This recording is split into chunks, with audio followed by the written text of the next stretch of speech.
তিনবারের প্রধানমন্ত্রী বেগম খালেদা জিয়া এবং উনি দেশপ্রেমিক ছিলেন। ওনার স্বামী হারাইল, সন্তান হারাইল, পুরো জীবনটাই তো উনি একা একা কাটাই দিচ্ছে। উনি চাইলে বাংলাদেশের বাহিরে যায় সন্তান বিবি সন্তানের সাথে সময় কাটাইতে পারতো না, কিন্তু কাটায় না। দেশের মায়ায়, দেশের মহব্বতে, দেশের ভালোবাসায় ওনার পুরা জীবনটাই দেশে কাটাই দিছে।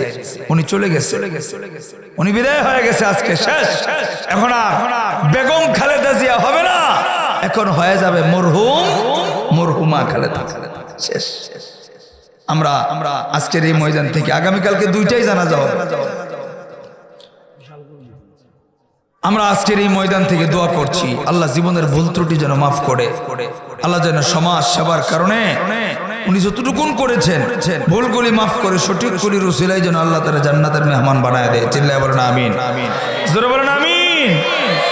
উনি অনেক ত্যাগ তিতিক্ষা, অনেক কোরবানি করছে, অনেক জুলুমের শিকার হয়েছে। হ্যাঁ, বেটির বাড়ির সামনে ট্রাক, বালুর ট্রাক ঠেলা দিয়ে বই দিছে। এখন ট্রাকওয়ালা কই? ট্রাকওয়ালা কই? বিদেশে। কোন দেশে? জোরে কয় না, কোন দেশে? হ্যাঁ, আল্লাহ চাইলে সব পারে। এই জন্য ক্ষমতা থাকলেই জুলুম করতে হয় না।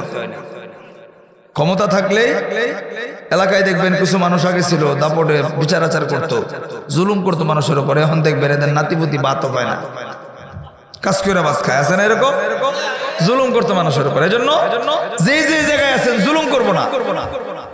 অনেক কথা যুবক ভাই বাপের জুলুম করে, আব্বা মোটরসাইকেল না কিনে দিলে পড়ালে আর গোষ্ঠী গিলাই, মোবাইল না কিনে দিলে, অথচ বাবা চাষ চলে দোকানদারি করে, কারো বাবা রিক্সা চালায়, কিন্তু দাবি করছে 1 লাখ। বাপের দ্বারা দেওয়া সম্ভব? বাপে তো নীরবে কান্দে, সামনে কান্দে না, চোখের পানি ফেলায় কয় আল্লাহ গো কি সন্তান চাইলাম, মনের কি স্বপ্ন সন্তানটারে মানুষ বানাবে। ছেলে কি কয়, জমি বেচা কিস্তিতে মোটরসাইকেল কিনা দিছে, বিসমিল্লাহ কয়ে টান দিয়া শেরপুর সদরের বাস স্ট্যান্ডে যায়, আব্বা আজকের মতো বিদায়।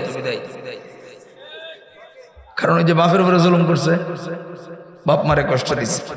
কথা ঠিক? বাপ মারে কষ্ট দিব না ইনশাআল্লাহ। যারা মা বোন আছেন ছোট্ট একটা ওয়াজ করে আছে, দেখতেছেন আমার? মা বোনরা জুলুম করে স্বামীর উপরে, দেখবেন কারো, এটা আমার বউরও আছে, আপনার যে কথা না, 100-র ভিতরে 99 মহিলাদের এই গুণটা আছে, এটা আমারটা আরো বেশি। কারো গলায় কিছু দেখলে অন্য বাড়ির বেডির দেখবেন যে বাড়িতে এরা ওনার মাথা ওঠে না, সোলার ভিতরে ফাতিল বহে না। কেউ আব্দুল্লাহর মা কি হয়েছে? কই কি আর হইব, কিচ্ছু হয়েছে না। দুপুরে ওখান নাই, রাত্রে ওখান নাই, বিছানা ধুইতে গেছে, পাঁচা ঘুরাই দিয়া হইতে রয়েছে। কেউ না কইলে কেমনে বুঝবো? কেমনে বুঝবো? তোমার ওটা মানুষ থাকে, তার না মানুষ থাকে না, আমার বাচ্চা 13টা। সারাটা জীবন থাকলাম, এখনো পর্যন্ত একটা চেন কিনা দিতে পারলাম না। আব্দুল্লাহর মাই দেওয়া কত বড় চেন কিনছে। আব্দুল্লাহর বাপে চাকরি করে ব্যাংকে, আর তার জামাই চালায় রিক্সা। রিক্সা হলে কি আব্দুল্লাহর মার চেনের মতো চেন দিতে পারবো? কথা হয় না, দিতে পারবো? আরেকবার ফ্রিজ দেখে, আলমারি দেখে আফসোস করে, জামাইয়ের উপরে জুলুম করে। আছে না নাই? আবার মহিলাদের আরেকটা গুণ আছে, কিছু হইলেই একদিন যদি ঘরের ভিতরে তেল না থাকে খালি কইব সারাটা জীবন তেল পাইছি না, কার করে আইলাম সারাটা জীবনে সুখ পাইলাম না। আরে তুই সুখ পাইছিস না, 12টা সন্তান হয়েছে বইতে তো। কথা হয় না? তুই যদি সুখই না পাইতে তাহলে 12 বছর কাটাইলি কেমন? 12টা সন্তান হলেও তো 13 বছর লাগছে।